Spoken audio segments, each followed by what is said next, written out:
Tervist! Sai siin just osaletud heategevuslikul jalgpallimatšil ja sinna meile toodi ise tehtud kodus lihapirukaid. Striimer Süpso neid kodus ise küpsetas meile kõigile ja mõtlesin, et tahaks ka teha lihapirukaid, pole väga ammu teinud, aga tahaks teha vähe teistmoodi. Nii et hakkame siis tegema.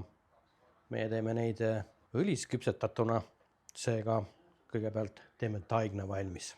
Esmalt valame siis 400 millilitrit käesooja vett. Paneme sisse pärmi ja lisame suppilusikatäie suhkrut. Segame selle läbi.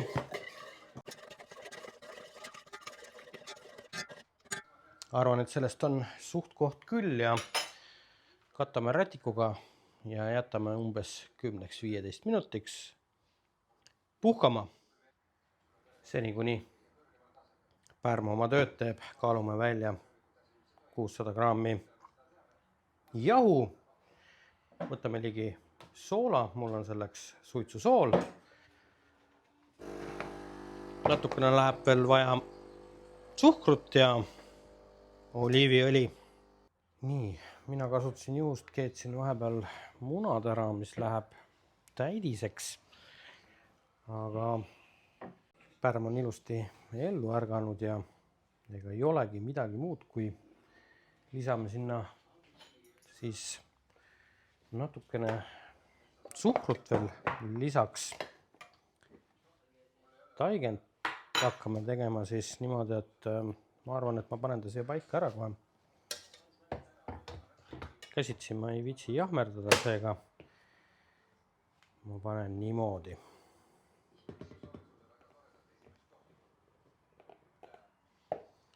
Lisan selle jahu ära sinna.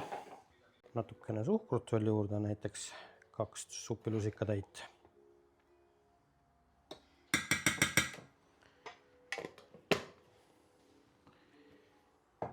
4 õli.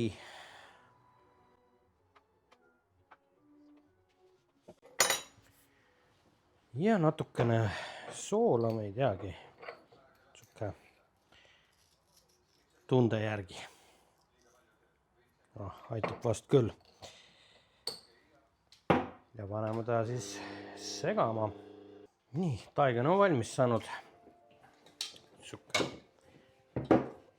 Võtame äärtest ilusti lahti.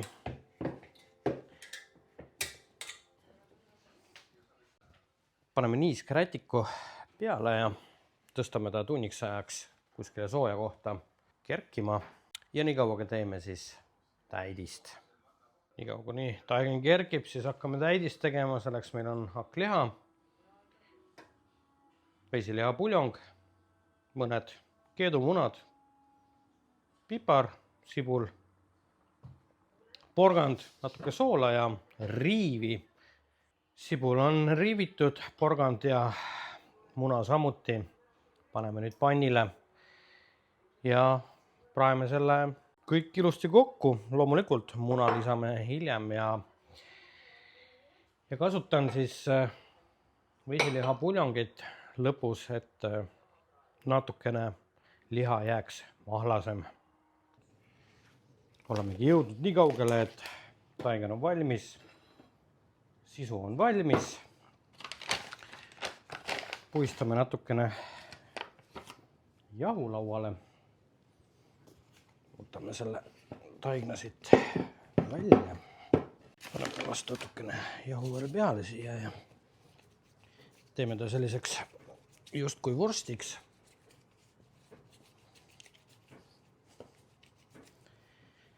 Ja siis hakkame siit otsast, ma ei teagi, umbes midagi sellist.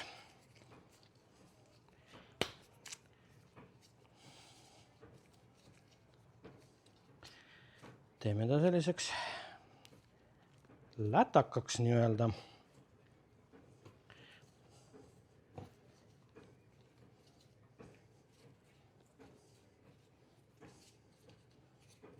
See on siuke vast on selline paras. Paneme täidist sisse.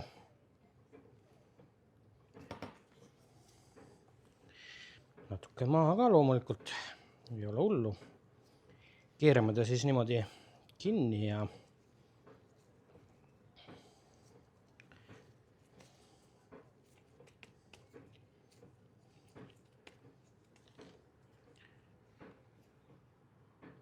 paneme ta siia. No nii, pirukad on tehtud.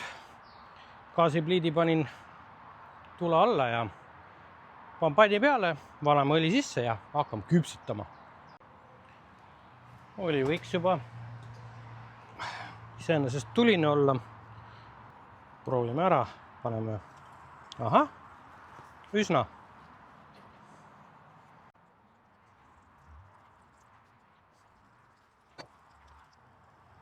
Põhimõtteliselt esimesed on juba valmis.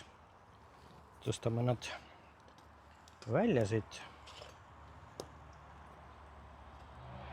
No see tahab veel küpsemist.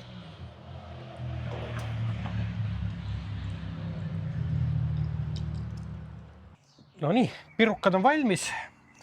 Sellised kaunitarid nad välja näevad. Sander juba proovis ühe ära. Proovisin. Kuule, alustuseks. Sõbrad, te peate kõigepealt natuke kannatlikud olema, sest ta on tõeliselt kuum. Nagu kuum. Väga lihtne on oma keel ära kõrvetada. Aga kui te olete kannatlikud juba ära olnud, siis see, mis teid pärast ootab, no see on fantastiline. Nii et soovitan kõigil teha neid pirukaid, need on väga head. Miks ma õues seda tegin? Sellepärast, et köök ei oleks seda... No keegi taha endale McDonaldsit koju, kõigile see maitseb, eks ole, ja nii edasi, aga keegi taha seda endale koju. Nii et võimaluse korral tehke seda õues. Absoluutselt. On lihtsam. Nii et kui enne ei näe, siis järgmises videos jälle, nii et head isu kõigile. Tšau!